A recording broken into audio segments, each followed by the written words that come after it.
Sejarah kebudayaan Islam.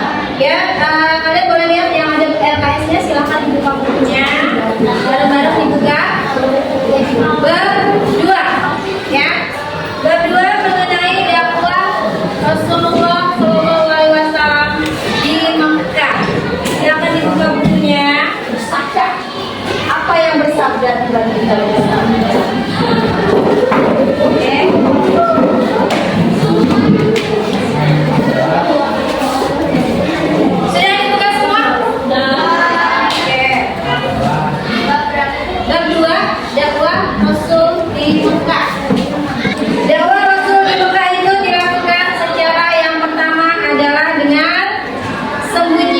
Kita akan bahas dulu dakwah Rasul yang dengan cara sembunyi-sembunyi. Okay. Rasul mulai berdakwah di usia yang menginjak 40 tahun. Ya, Nabi Muhammad SAW saat itu lebih sering bertahanus di Gua Hiro yang jauhnya kurang lebih 6 km dari rumah beliau. Ya, tepatnya di sebelah timur kota Mekah. Dalam perjalanan spiritual, beliau merenungi kerusakan moral yang terjadi di masyarakat Mekah. Pada awalnya, Nabi Muhammad SAW melakukan dakwah secara sembunyi-sembunyi selama kurang lebih 3 tahun. Seperti apa sih dakwahnya yang dibilang sembunyi-sembunyi? Mau bisa jelaskan yang sembunyi-sembunyi itu seperti apa dan kenapa Rasul melakukan dakwah secara sembunyi-sembunyi? Ya betul, agar tidak ketahuan oleh orang-orang kafir Quraisy ya. Dakwah itu mungkin kalau sekarang bisa dilakukan secara terang-terangan ya. Banyak kajian-kajian, banyak pengajian-pengajian, banyak pertemuan. Jadi sehingga orang dengan mudah untuk mengajak untuk ikut dengan agama yang kita anut ya. Kalau zaman dulu tidak tiba-tiba ketemu di jalan masuk agama Islam yuk, lalu itu ya, karena waktu itu masih sangat betul, pertama kali Islam muncul ya, jadi harus dengan pelan-pelan. Mungkin tidak berlaku zaman dulu saja, zaman sekarang juga kalau misalnya kamu tiba-tiba diajak untuk ikut ekskul, ayo ikut ekskul marching band, tapi kamu nggak dijelaskan marching band itu seperti apa, marching band itu seperti mana, mau nggak? Nggak ada ya, sama saja seperti membeli kucing dalam karung ya. Jadi saat itu Rasul melakukan pelan-pelan dari rumah ke rumah, dari keluarga terdekatmu ya, tidak tiba-tiba dengan orang-orang yang banyak. Siapa dulu yang pertama masuk Islam? Istri Nabi Muhammad. Ya, istri Nabi Muhammad Siti Khadijah ya. Lalu saudara-saudara terdekatnya dulu, baru setelah itu teman-teman terdekat, sahabat-sahabat Rasul, selanjutnya baru mulai ke area yang lebih luas lagi ya. Rasul melakukan dakwah secara sembunyi-sembunyi itu kurang lebih selama 3 tahun ya. Itu pun dilakukan hanya di tempat-tempat tertentu ya, jadi hanya berkumpul dengan beberapa orang, lalu nanti bertemu lagi dengan orang yang lain, baru bisa dilakukan penyebaran agama Islam secara luas setelah melalui proses yang sembunyi-sembunyi itu ya. Kalau kalian Islam sudah mengenal dari lahir kan ya? Ya. Ada yang malam?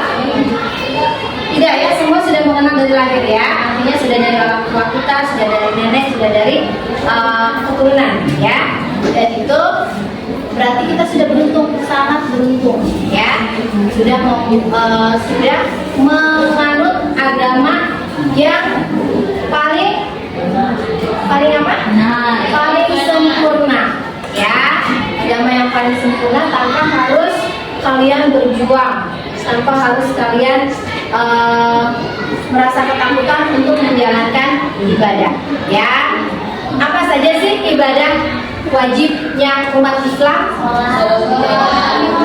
Yang pertama rukun Islam ya. Yang pertama apa? Syahadat ya. Kalau kalian dari lahir langsung agama Islam, mau langsung syahadat kan?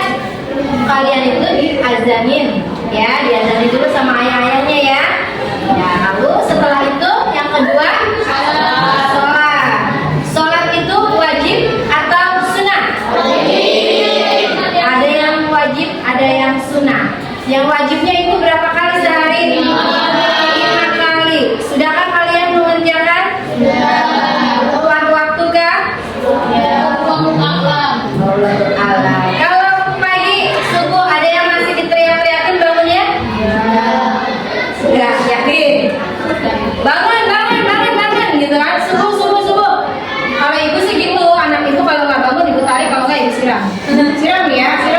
Malah kadang-kadang kalau udah kesel mau sholat kalau mau disolatin, lebih parah begitu. Takut kan? Sholatlah sebelum kau disolatkan ya. Sholat zuhur di sekolah? Sholat harus diteriak-teriakin dulu ya. Perempuan sholat ya, jangan alasan lagi gabung, lagi nggak betul ya. Tapi tetap itu adalah kewajiban, kesadaran. Kalau kalian anak SD mungkin masih bisa ya digiring-giring untuk sholat. Tapi kalau kalian sudah balik semuanya, ya belum? Ya. Kalau sudah di atas 9 tahun itu sudah wajib ya. Ya sudah balik artinya kan, kalau sudah balik itu wajib. Lalu yang ketiga apa? Puasa ya. Puasa di bulan Ramadan itu wajib ya. Kalau memang perempuan misalnya sedang tidak bisa berpuasa, sedang berhalangan, wajib untuk mengqadha ya, wajib untuk membayarnya di setelah Idul Fitri ya. Hari Lebaran besoknya langsung bayar itu sudah boleh ya.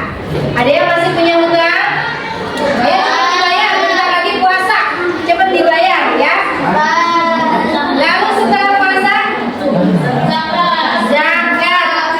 zakat itu wajib untuk yang mampu ya. Kalau tidak mampu apa yang mau dibayar ya? Kalau kalian masih dibayarkan sama orang tua, tapi kalau sudah punya penghasilan sendiri, wajib untuk zakat. Zakat itu dikasih ke siapa sih? Orang yang tidak mampu. Orang yang tidak mampu itu yang seperti apa? Fakir miskin ya.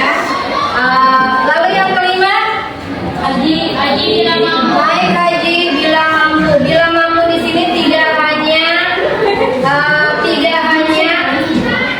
secara materi, tapi juga secara kondisi kesehatan ya. Mampu tapi tidak sehat, apakah wajib? Tidak. Daripada nanti sakit di sana ya. Yang jelas harus sehat jiwa dan raga, jasmani dan rohani, dan tentu mempunyai uang untuk pergi ke Makkah. Siapa yang pengen naik haji?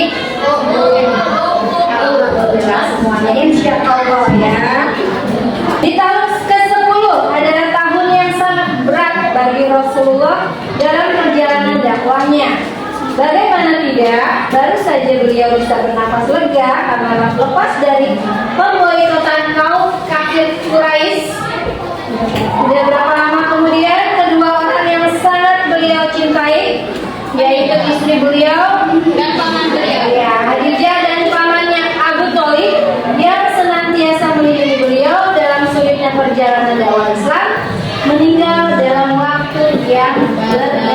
datang, ya. Maka Rasulullah pun merasa begitu beratnya amanah untuk menyiarkan agama Islam ini. Dada beliau merasa sempit, sesak, dan merasakan begitu khawatir akan masa depan dari perjuangan dakwah ini.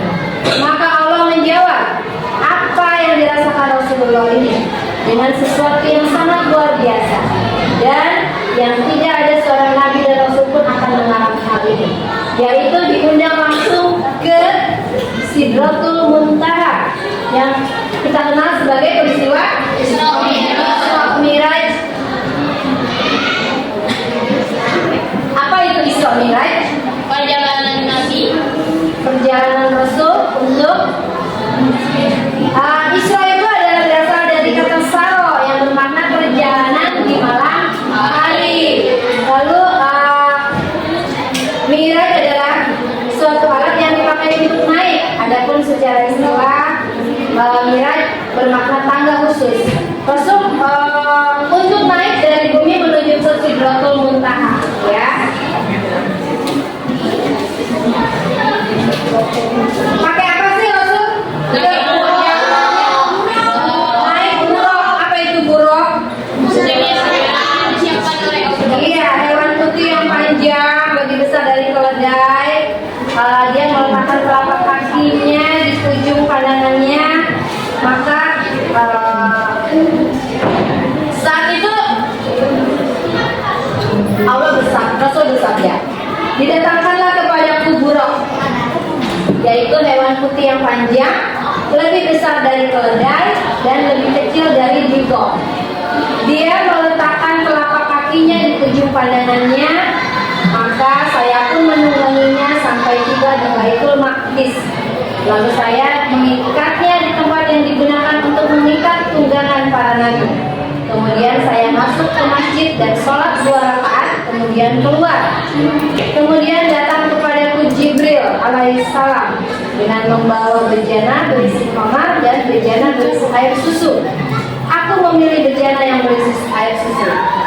Jibril kemudian berkata, engkau telah memilih yang sesuai. Khamar ke Pak?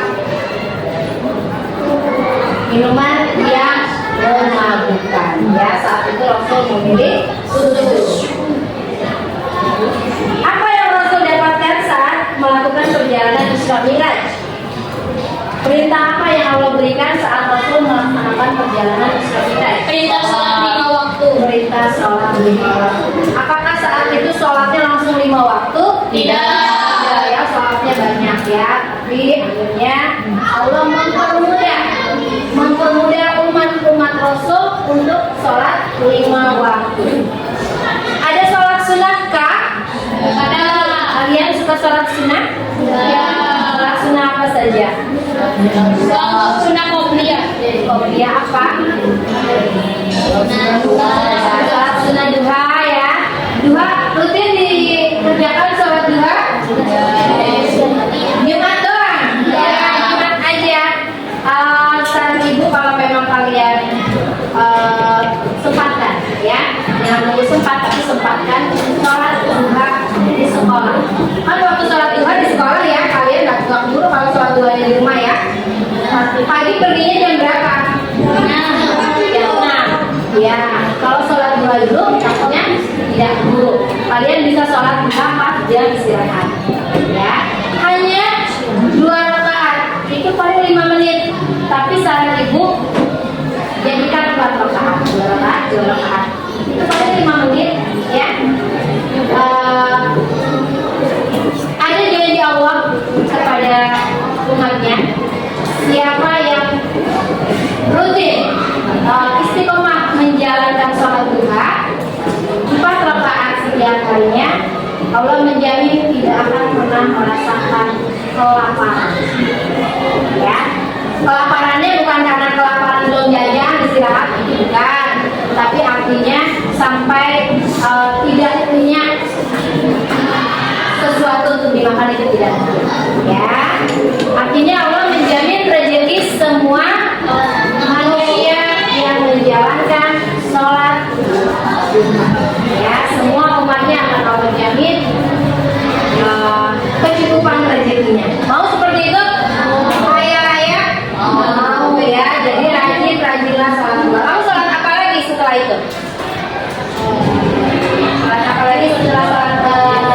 enggak? Tahajud. Kalian tahajud, suka ngerjain tahajud? Kadang-kadang. Kadang-kadang kalau pas kebetulan bangun ya, usahakan rutinkan sholat tahajud, aja berdoa. Kalian mau apa? Mau jadi juara kelas, mau berprestasi di sekolah, mau apa? Beli mobil. Beli mobil boleh. Kamu sholat tahajud, sholat tahajud orang tua, ya? Naik haji itu lebih bagus sholat tahajud, sholat hajat, sholat dua. Tapi yang jelas sholat 5 waktunya tidak boleh ditinggal. Sholat 5 waktunya. Kalau kalian banyakin sholat sunat tapi sholat wajibnya nggak dikerjakan gimana? Sama aja bolong-bolong ya. Jadi yang pertama kerjakan dulu sholat wajibnya. Setelah itu baru kalian tambah dengan sholat sunatnya. Tambahin lagi dengan mengaji, baca Quran. Sini ikut tahfiz, tahsin. Betul. Ada yang sudah tahfiz? Hafiz? Yang sudah hafiz? Hafal Quran? Hafiz? Hafiz? Insya Allah sesuai nama ya. Hafizah? Hafal Quran? Insya Allah. Nama adalah doa. Mudah-mudahan doa dari orang tua untuk bisa hafiz dan hafizah. Ya.